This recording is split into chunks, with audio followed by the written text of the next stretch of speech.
Welcome to my channel Snehal Rajput. कहानी बहरूपिया भाग 14।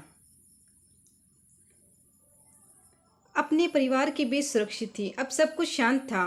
वो और आयु एक बेहतरीन जिंदगी जी रहे थे, पर अनुष्का का मन तब से बेचैन था। आखिर उस रात जो दिखा था वो क्या था? उसके पति मेजर अनिकेत बजाज एक आंत की मुठभेड़ के बाद से लापता थे। तो फिर वो कौन था? क्या था? आखिर उस एल्बम में जिसमें उसने अपने सास ससुर की तस्वीर देखी थी, उसमें अनिकेत की एक भी तस्वीर क्यों नहीं थी? क्या उसका पति ही वेयरवुल्फ था? और अगर ऐसा था तो उसे कभी पता क्यों नहीं चला? आखिर वो 1.5 साल तक उसकी पत्नी बनकर साथ रही थी। कितनी बार चांदनी रातों में वो कुछ खुशनुमा वक्त साथ बिताया करते थे। तब कभी कुछ क्यों नहीं हुआ? या फिर उसे याद आया जो उसने फिल्मों में देख रखा था, जब कोई वेयरवुल्फ किसी सामान्य इंसान को काट लेता है या उसका नाखून ही लग जाता है तो उसका जहर उस इंसान को भी संक्रमित कर देता है और वह भी एक वेयरवुल्फ में बदल जाता है। तो क्या ऐसा ही कुछ अनिकेत के साथ भी हुआ था? हाँ, हो सकता है। आखिर वो कब से लापता है? तो मतलब वो अब भी जिंदा है। उसके मन में उम्मीद की एक किरण जागी। पर हकीकत का पता कैसे चले? वो इन सारी बातों की तह तक जाना चाहती थी कि वो बहरूपिया आखिर कौन था, उसका पति अनिकेत या कोई और? पर कैसे? कहाँ से शुरू करें? शहर का थोड़ी बाहरी इलाका। रात का वक्त था और उस खफरेल गंदे से देसी शराबे के अड्डे में काफ़ी चहल पहल थी। वहाँ वो दोनों बेवड़े अपने आमने सामने बैठे हुए थे। सामने शराब की गिलास और एक स्टील की तस्तरी में कुछ खाने का सामान रखा हुआ था। दोनों में से एक का नाम मकरंद था, जो 35-36 साल का घुटा हुआ बदमाश था। उसकी सेवाएं एक तय कीमत पर किसी को भी हासिल थी। दूसरा काली जैकेट पहना एक 22-23 साल का युवक था, जो शायद अभी कैरियर शुरू करने की फिराक में था और मकरंद जैसे गुरुओं का सोहबत में था। तू अब भाड़ा नहीं लेता क्या?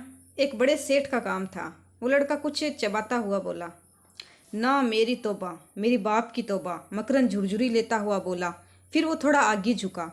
तेरे को पता है, मैं मरते मरते बचा था। अभी कुछ ही टाइम पहले वो साला राक्षस खा जाता मेरे को। क्या बक रहा है? कुछ भी, वो लड़का बोला और परे देखने लगा। मकरंद ने फिर इधर उधर देखा और धीरे से बोला, चंदन की लकड़ी चुराने वालों के साथ काम कर रहा था मैं तब। मस्त काम था रे, एकदम सॉलिड पैसा उसमें। वो लोग भी एकदम टकाटक थे।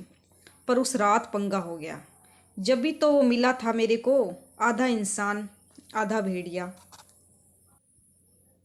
देवा, क्या बताए मैं कि वो क्या था। कभी चिड़ियाघर में भी नहीं देखा मैं वैसा कुछ। सबको चीर फाड़ के रख डाला वो, बस यूं। मकरंद ने चुटकी बजाई। बस मैच बच पाया उसमें मैं।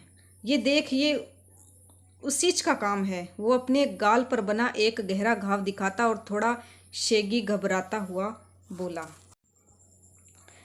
चल साले राक्षस हूँ। वो काली जैकेट वाला लड़का फिर उपेक्षा से बोला, मत मान, पर था वो राक्षस ही। ऐसा लगता था इंसान पर भेड़िए का थोबड़ा चिपका के आया हो।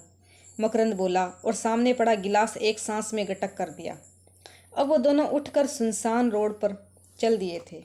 सच में भेड़िया राक्षस होता है क्या? उस लड़के ने अब संजीदगी से पूछा। और मैं इतनी देर से क्या बोल रहा तेरे को? देखा था मैं उसको। फिर तो जरूर वो औरत ही राक्षसनी रही होगी। नक्को रे, वो तो खोपचे में दुबकी हुई थी अपना पिल्ला लेके। मुसीबत तो साला छत तोड़ के खोपड़ी पर टपकी थी हम लोगों के। अच्छा, वैसे थी कौन वो?